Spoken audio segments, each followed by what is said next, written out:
Hey guys, Drifter here. Welcome to DayZ In Depth. In today's episode, I'm going to be covering all of the shotguns in the game with the exception of the Winchester. That's right, the double-barrel shotgun, the 870, and the M1014 are statistically identical to each other with the exception of a few small things like ammunition and reload and iron sights, but we're going to get to that in a little bit. The first thing that you want to know about the shotguns in this game is their pellet spread behavior. Modern shooters typically have shotguns with very, very wide spreads, as a matter of fact, unrealistically wide spreads. In DayZ, they went through a lot of effort to make it very realistic, so like most long barrel shotguns, the pellets that you shoot have a very tight spread and you do have to aim very accurately to hit anything.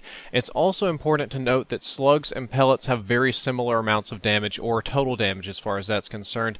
Obviously, one of the 8 pellets does less damage than a slug, but all 8 pellets together do about the same damage as a slug. There's very, very little difference between the two, except of course pellets spread and slugs are for accuracy. When it comes to shots to kill, you're very rarely going to need more than one shot to kill a zombie. Right now, the pellets kill a zombie in one shot just about every time, as long as they're in a reasonable range and you've aimed at them appropriately. Sometimes the zombies are on the outside of the bullet cone and you'll need 2 shots, but usually it's 1. As of right now, if I'm not mistaken, the slugs actually take 2 shots to kill. Previously they were 1 shot to kill, and due to the recent armor patch that screwed up a lot of the guns, the slugs went back to 2 shots, the center mass to kill, 1 headshot obviously, but I would expect that to change fairly soon, and the next time the game gets patched, the slugs will probably go back to 1 shot to kill as far as zombies are concerned. Now when it comes to people, with both the pellets and the slugs, it can take up to 3 shots to kill, and while that is much better than some of the weapons, the shotguns are very poor PvP weapons because you have to be in close quarters combat to use them. Even with the slugs, aiming with iron sights isn't very good, and the damage isn't that much different than an assault rifle or a sniper rifle, so I'd highly against going PvP with shotguns.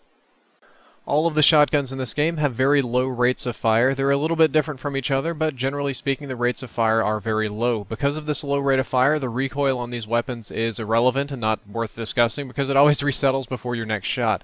As far as range is concerned, slugs are going to give you way better range than pellets. Slugs are effective out to about 250 meters, so it is possible to sort of snipe people at assault rifle ranges with slugs, but you got to be very, very accurate. The pellets have a much lesser effective range of 40 meters. I'd like to say that I kill people at a little bit more than 40 meters. That's just personal experience. The audible range on all shotguns, with the exception of the Winchester, is 90 meters. That means you can shoot zombies from very far away with the slugs and they won't notice you, but if you're using pellets, you're almost always going to be within zombie hearing range. As a matter of fact, if you're killing zombies with pellets at 90 meters, you're getting pretty lucky with them. The shotguns, with the exception of the Winchester, only use 2 types of ammo, 8-round slugs and 8-round pellets. You'll find occasionally 2-round slugs and 2-round pellets or something like that, and you'll need to split or recombine, but the ammo types are very, very common and very interchangeable. Oftentimes in this game, I end up with more shotgun shells than I know what to do with when I actually get around to collecting them, so while shotguns may not be the most effective weapons, I seriously doubt you'll be running out of ammunition with them. The advantages of using the double-barrel shotgun are that it has very clear iron sights and that it's very easy to find. You find this in barns all the time. You really don't have to look for it and you can always see what you're shooting. The major downside is that it's a double barrel shotgun. You only get 2 shots, so you're going to be always reloading this weapon, and it's very, very bad if you miss.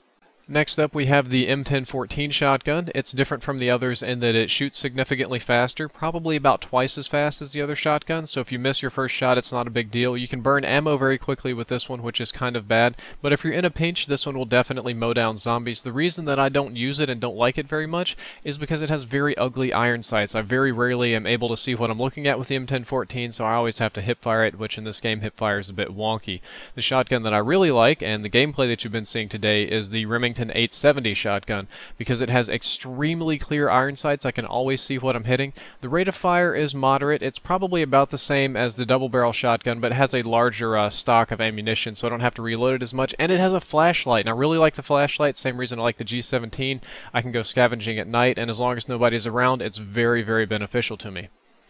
Well, that's all for this episode. I hope that you enjoyed it and that you learned something useful. In the next episode, I'm going to be reviewing the FN FAL. Drifter out.